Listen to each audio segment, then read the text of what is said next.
नमस्कार दोस्तों, एजुकेशन के पिटार में आपका स्वागत है। आपके क्लास 11th के 2 चैप्टर कंप्लीट हो चुके थे अकाउंट्स के। अब आपका एक चैप्टर 3rd आया है, ठीक है। थ्योरी बेस अकाउंटिंग है ये, थ्योरी बेस अकाउंटिंग। इसके अंदर 2 चीज़ें होती हैं। एक तो आपको प्रिंसिपल्स पढ़ने पड़ेंगे, सारे प्रिंसिपल्स कौन से हैं, और एक पढ़ने पड़ेंगे कंसेप्ट्स। अकाउंटिंग के कंसेप्ट्स क्या होते हैं, ठीक है, या अकाउंटिंग अजम्पशन कह सकते हो आप, और प्रिंसिपल्स क्या होता है। आज की क्लास में आपको कंसेप्ट्स पढ़ाए जाएंगे कि अकाउंटिंग के अंदर कंसेप्ट्स कौन कौन से होते हैं, क्या होता है, कंसेप्ट्स किसे कहते हैं, अकाउंटिंग अजम्पशन क्या होती हैं, वो सारी की सारी चीज़ें आपको बताया जाएगा। सारी की सारी चीज़ें कितने टाइप्स की होती हैं वो सब आपको बताई जाएंगी, ठीक। अब सबसे पहले बात जो आती है वो हेडिंग सुनना ध्यान से, फंडामेंटल अकाउंटिंग अजम्पशन। अजम्पशन को ही कंसेप्ट भी कह सकते हो आप, ठीक है। ये कुछ फंडामेंटल अकाउंटिंग अजम्पशन होती हैं। 3 टाइप्स की होती है। पहले तो ये पढ़ना है कि भैया अजम्पशन होते क्या, अकाउंटिंग अजम्पशन या अकाउंटिंग के जो कंसेप्ट हैं वो क्या होते हैं, ठीक। सबसे पहले आपको यही समझना पड़ेगा कि होता क्या है। अब बात आती है भैया अकाउंटिंग कंसेप्ट की। इसके अंदर क्या होता है कि जितने भी कंसेप्ट हैं, ये 3 कंसेप्ट होंगे, बताऊंगा होते कौन कौन से, कितने टाइप के होते हैं, तीनों के तीनों को एक्सप्लेन बताऊंगा। उससे पहले आपको ये समझना पड़ेगा कि अकाउंटिंग कंसेप्ट या अकाउंटिंग अजम्पशन है क्या। यानी कि जितने भी कंसेप्ट हैं, आपको अपने जो भी आप अकाउंट्स बनाते हो, जितने भी अकाउंट बनाते हो फाइनेंशियल स्टेटमेंट में, ठीक है, जो भी बनाते हो उन अकाउंट्स में इन कंसेप्ट को फॉलो किया जाता है, ठीक है। इन कंसेप्ट को फॉलो किया जाता है, प्री एज्यूम किया जाता है, ठीक है। ये सारे अजम्पशन को इसके थ्रू अकाउंट तैयार किया जाता है, ठीक है। प्रिंसिपल्स की बात तो बाद में करेंगे, अभी कंसेप्ट की बात करते हैं। देखो कंसेप्ट में वही लिखा हुआ है जो मैंने अभी आपको बात बताई कि भैया fundamental accounting assumption are those assumption या कंसेप्ट कह लो are the assumption which are pre assume, जो पहले से एज्यूम है, मान के चलते हैं, और इनको हम फॉलो किया जाता है, हम फॉलो करते हैं प्रिपेयरिंग द एनुअल अकाउंट्स के अंदर। जो अकाउंट्स जब तैयार करते हैं ना, साल में जो अकाउंट बनते हैं, वहाँ पे इनके जितने भी जो कंसेप्ट्स हैं इनको फॉलो किया जाता है। वो जो कंसेप्ट्स हैं वो अभी पढ़ेंगे। वो कौन से कंसेप्ट्स हैं, वो कंसेप्ट्स कुछ इस प्रकार हैं। सबसे पहला जो कंसेप्ट है उसे कहते हैं गोइंग कंजन अजम्पशन, गोइंग कंजन अजम्पशन।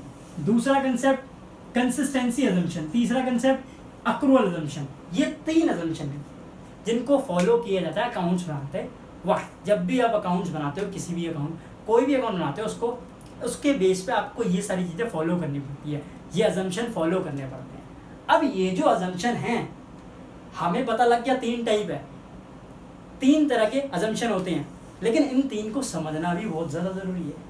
अब सबसे पहला अजम्पशन मैंने जो बताया अभी वो है गोइंग कंसर्न अजम्पशन। देखो नाम से पता लग जाता है कहना क्या चाह रहा है। गोइंग कंसर्न का मतलब होता है चलते रहना, चलते रहना। यानी कि आपने जब किसी चीज़ का बिजनेस स्टार्ट करते हो तो बिजनेस जो होता है ना कंटिन्यू चलते रहता है, फोर्सिबल पीरियड की तरह।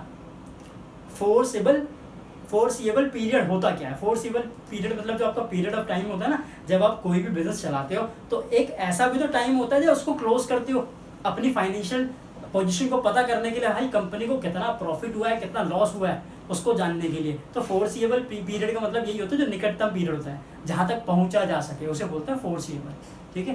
तो वो पीरियड होता ही होता है, हर साल अकाउंट क्लोज होता है, फिर दोबारा वही चलता रहता है, फिर क्लोज होगा, फिर दोबारा वही चलता रहता है। जैसे अकाउंट क्लोज होने की आपको मैं डेट बताता हूँ वो क्या होती है। आपको पता होगा जो अकाउंट क्लोज होते हैं वो होते हैं या तो 31 दिसंबर या होते हैं भैया 31 मार्च। ये 2 ही दिन होते हैं भैया अकाउंट क्लोज करने के। अकाउंट क्लोज करने के ये 2 दिन होते हैं। इस दिन अकाउंट क्लोज किया जाता है ताकि पता चले कंपनी को कितना प्रॉफिट हुआ, कितना लॉस हुआ, वो जानने के लिए, ठीक है। तो बिजनेस जो है चलता रहता है भैया, हमारा कोई ऐसा इरादा नहीं होता कि बिजनेस को हम क्लोज कर दें, ठीक है।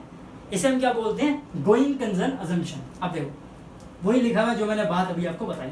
अकॉर्डिंग टू दिस अजम्पशन क्या होता है, it is assume that business shall continue for a forcible period. Forcible का मतलब क्या होता है, मैंने आपको बता ही दिया, निकट, जहाँ तक आप पहुँच सको उसे बोलते हैं फोर्सिबल पीरियड। यानी कि जो पीरियड ऑफ टाइम होता है, एक टाइम होता है ना, आप अकाउंट क्लोज करते ही हो तो दिसंबर एक टाइम आएगा क्लोज करने का, तब तक चलता रहेगा।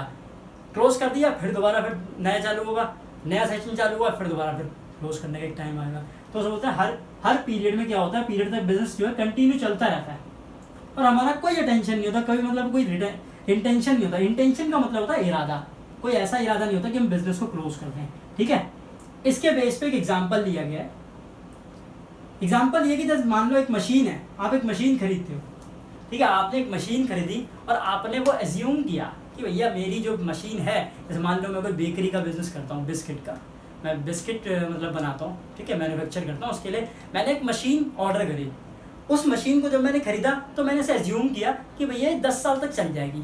तो जब 10 साल तक चलेगी तो उसमें 10 साल तक भैया जब चलेगी तो वो हमें 10 साल तक प्रॉफिट भी कमा के देगी। लॉस भी हो सकता है, प्रॉफिट भी हो सकता है, कुछ भी हो सकता है, तो मतलब 10 साल तक वो प्रॉफिट भी कमा के हमें देगी। वो एक तरीके से एक्सपेंस में काउंट नहीं होता, वो हमारे लिए, हम खुद के लिए यूज़ के पर्पज से खरीद रहे हैं, ठीक है, तो इसलिए उसको एक्सपेंस में काउंट नहीं करता है। देखो वही लिखा हुआ है इसके अंदर, 10 साल तक चलेगी। अब ये तो एक्सपेक्टेड है, क्या पता वो 8 साल ही चले, क्या पता वो 12 साल चल जाए, कुछ पता वही है। Total cost of the machine is not treated as an expense, यानी कि इसको एक्सपेंस के उसमें ट्रीट नहीं करते, ठीक है, क्योंकि वो हम खुद के लिए खरीदते हैं, प्रॉपर अपने यूज के लिए खरीदते हैं। ये तो हो गया पहला, गोइंग कंसर्न अजम्पशन। अब आता है भैया consistency, second point, consistency assumption. अब देखो कंसिस्टेंसी अजम्पशन में क्या होता है, देखो नाम से ही बताता है। कंसिस्टेंसी का मतलब ये होता है, अगर आपने कोई एक चीज को सेलेक्ट कर लिया, आपने दो मेथड है आपके, दो में से आपने एक चीज को सेलेक्ट कर लिया, तो उसी चीज को हर साल आप दिखाते रहो, उसी चीज को आप यूज करोगे तो उससे बहुत फायदे हैं आपके। क्या फायदे होंगे, अगर आप उसी चीज को यूज करोगे, वही मेथड को यूज करोगे, तो आपकी जो अकाउंट बने हुए उनको समझने में इजी होगा, अंडरस्टैंडिंग पावर बढ़ जाएगी। अब कंपेयर बड़ी आसानी से कर लोगे अपने ही फर्म को अपने ही फर्म से, यानी अपने प्रॉफिट को पिछले एक साल के प्रॉफिट से कंपेयर भी कर लोगे, दूसरा कोई दूसरी फर्म से भी कंपेयर कर सकते हो, तो काफ़ी बेनिफिट होते हैं इससे। अब जैसे यहाँ पे क्या लिखा हुआ, जो मैंने बात बोली सेम एज इट इज हुई। According to the consistency assumption accounting practices one selected, जो चीज आपने सेलेक्ट किया उसी को एडॉप्ट कर लो, यानी कि एक आपने सेलेक्ट किया तो उसी को ही आप करते चले जाओगे हर साल। उससे क्या होता है, समझने में भी इजी लगेगा, कंपेयर भी कर सकते हो। देखो वही लिखा हुआ है, शुड बी अप्लाई कंसिस्टेंटली, बार बार वही यूज करते रहेंगे हर साल। द कंसेप्ट हेल्प करता है better understanding of accounting information, जितनी भी अकाउंटिंग इन्फॉर्मेशन है उस चीज को समझने में हेल्प करता है, सबसे पहली बात। दूसरा भैया मेक्स इट कंपेयरेबल, कंपेयर कर सकते हो with that of previous year, अपने पिछले साल से हम उसको कंपेयर भी कर सकते हैं। जैसे एक एग्जांपल देखो, एग्जांपल कुछ इस प्रकार, मान लो हम चार्ज करते हैं ना डेप्थ, चार्ज करते हैं ना डेप्थ, ये एग्जांपल दे रहा हूं मैं, ठीक है, सुनना ध्यान से। चार्ज करते हैं ना जब डेप्थ, तो उसके दो मेथड होते हैं, एक होता है स्ट्रेट लाइन, ठीक है, स्ट्रेट लाइन मेथड, एक होता है भैया, एक होता है return down value method, return down value method. ये जो रिटर्न डाउन वैल्यू मेथड है, इसको आप एक और नाम से जान सकते हो, reducing balance method, reducing balance method, ठीक है, इस रिटर्न डाउन वैल्यू मेथड को। अब ये होता क्या है, स्ट्रेट लाइन का मतलब ये होता है, जैसे मान लो अगर आपने कोई मशीन खरीदी 1 जनवरी 2009 को, ठीक है, 1 जनवरी 2009 को आपने मशीन खरीदी 1 लाख की, ठीक है जी। अब डैप जब लगेगा ना, वो हमेशा 1 लाख पे ही लगेगा। अब चाहे तुम पहले साल पे लगाओ, चाहे दूसरे साल, तीसरे साल, चौथे साल, हर साल एक ही ओरिजिनल कॉस्ट पे लगेगा। उसे हम क्या बोलते हैं, स्ट्रेट लाइन मेथड, उसे हम क्या बोलते हैं, स्ट्रेट लाइन। जब भी डैप लगता है ओरिजिनल मेथड, ओरिजिनल कॉस्ट पे, तो उसे हम क्या बोलते हैं, स्ट्रेट लाइन मेथड, ठीक। या तो आप ये वाला मेथड यूज करोगे, या आप करोगे रिड्यूसिंग बैलेंस मेथड, जिसे आप बोलते हैं रिटर्न डाउन वैल्यू मेथड भी बोल सकते हो आप। इसमें क्या होता है, जैसे आपने 1 लाख की कोई मशीन ली, उसमें डैप लगाया 10%, आएगा 10,000। देखो एग्जाम्पल, आपने 1 लाख की मशीन ली, ठीक है, यहां लिख दिया भाई 1 लाख, 31 दिसंबर में डैप लगाया होगा, इसका 10% निकालना है डैप, तो 10% कितना आएगा 10,000। चीज कितने की रहेगी 90 की, ठीक है। ये तो अगले साल लगे ना, अगले साल जनवरी 2022 में। मान लो ये 1 जनवरी 2021 में आपने मशीन परचेज खरीदी है, मशीन खरीदी थी 1 लाख की, और दिसंबर आया तो आपने डैप लगा दिया, इतने की रह गई। अब जब डैप लगाओगे, फर्क देख लो दोनों में क्या होता है। अब जब डैप लगाओगे तो 90 में लगाओगे, 90 का 10% लगाओगे तो 9,000, खत्म कहानी। फिर ये कितने की रह गई 81 की। तो इस तरीके से डैप लगता रहता है, यानी कि जो रिड्यूसिंग बैलेंस है ना, जो माइनस करके जो बैलेंस निकलता रहता है ना, हर साल उस पर डैप लगता रहता है। यानी कि अभी 90 रह गया था तो 90 में डैप लग गया, अब जब अगले साल डैप लगेगा तो 90 में नहीं लगेगा, जो वैल्यू कट के यानी कि जो माइनस करके जो वैल्यू निकल के आएगी उस पर डैप लगेगा, उसे हम बोलते हैं रिड्यूसिंग बैलेंस मेथड। तो दोनों में से आप कोई भी मेथड को चॉइस कर सकते हो, जिसको भी आप सेलेक्ट करोगे उसी को बार बार हर साल उसी को यूज करो, ताकि समझने में ईजी लगे। अब आप बार बार चेंज करते रहोगे तो समझने में दिक्कत आएगी, कंपेयर करने में दिक्कत आएगी।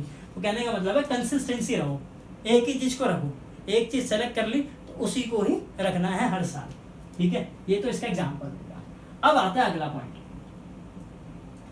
अगला लास्ट है आपका अक्रूवल अजम्पशन। एक्रूवल अजम्पशन क्या होता है? एक्रूवल अजम्पशन का मतलब क्या होता है, जब आप किसी भी चीज का ट्रांजैक्शन करते हो, जैसे आपने कोई भी ट्रांजैक्शन कर, मतलब मान लो आपने कोई परचेज किया फर्नीचर, या आपने कोई परचेज किया कंप्यूटर, आपने जिस दिन परचेज किया कंप्यूटर उस दिन को रिकॉर्ड किया जाता है अकाउंट के अंदर।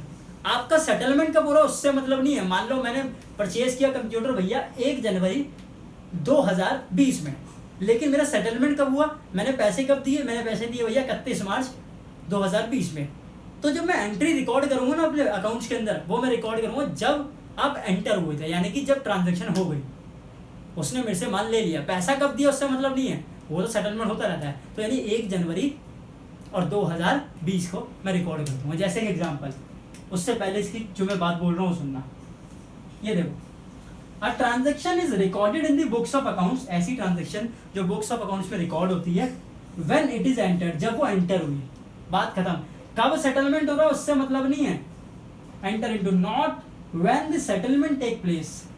जैसे रेवेन्यू का मतलब होता है सेल करना, ठीक है, सेल।